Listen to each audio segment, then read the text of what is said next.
Maraming nagsasabing tama ang naging desisyon ng Pilipinas na bilhin ang BrahMos missile system mula sa India. Usap-usapan ngayon ang pag-atake ng India sa Pakistan na tinatawag nilang Operation Sindoor ng India ay ginamitan ng BrahMos missile para targetin ang kuta ng mga Pakistan sa kanilang bansa. Pinakita ng India ang lakas ng kanilang BrahMos missile sa buong mundo, pati mga Chinese radar system na gamit ng Pakistan ay sinira ng BrahMos missile. Ano ang kakayahan ng BrahMos missile at bakit ito ang pinili ng ating bansa para i-upgrade ang AFP sa ilalim ng Horizon 3 Modernization Program ng Pilipinas?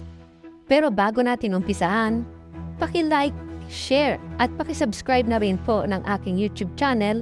Maraming salamat po sa inyong lahat.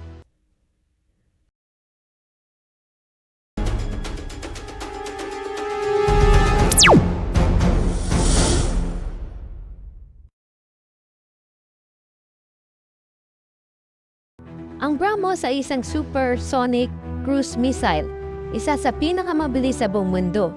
Kayang tumama sa target na nasa 300 hanggang 500 kilometro ang layo, sapat upang maprotektahan ang ating teritoryo, lalo na sa West Philippine Sea, kung saan patuloy ang banta ng panghihimasok ng China.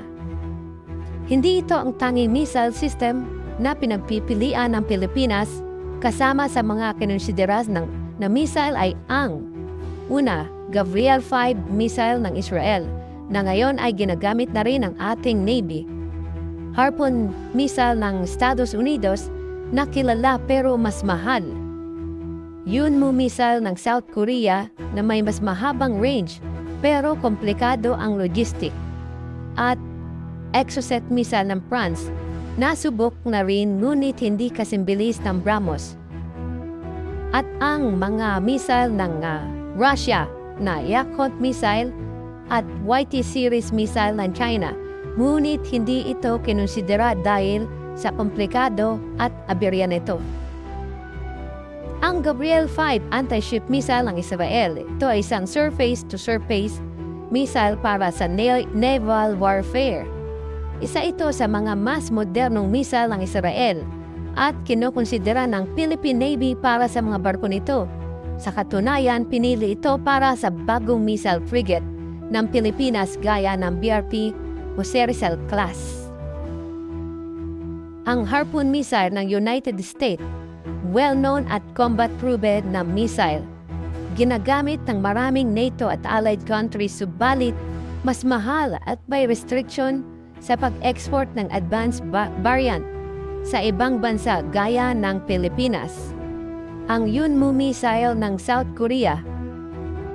Galing sa South Korea, mayroong ballistic missile capabilities na may mas mahabang range ngunit mas mahal at may political consideration sa export.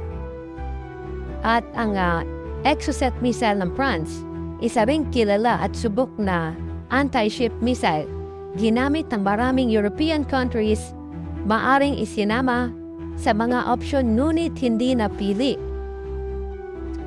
Bakit BrahMos ang napili? Dahil sa ito ay, una, supersonic speed. Meron itong Mach 2.8 hanggang 3.0 ang bilis. Mas malakas ang deterrence effect. Kayang i-deploy sa lupa, barko at sa eroplano. Mas cost-effective kaysa sa mga Western counterpart. Support at training kasama sa deal.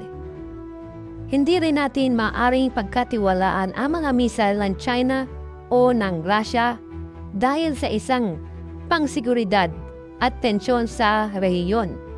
Ang pagpili ng BrahMos ay hindi lamang praktikal, kundi makabansa. Hindi ito armas para sa digmaan, ito ay sandata para sa depensa at kapayapaan. Isa itong mensahe, ang Pilipinas ay handang ipaglaban ang ating soberanya, hindi sa dahas kundi sa determinasyon at kahandaan sa huli. Ang lakas ng isang bansa ay hindi nasusukat sa dami ng armas, kundi sa karunungan ng mga pinuno at sa pagkakaisa ng mamamayan upang protektahan ang inang bayan. Maraming salamat po at mabuhay ang Pilipinas!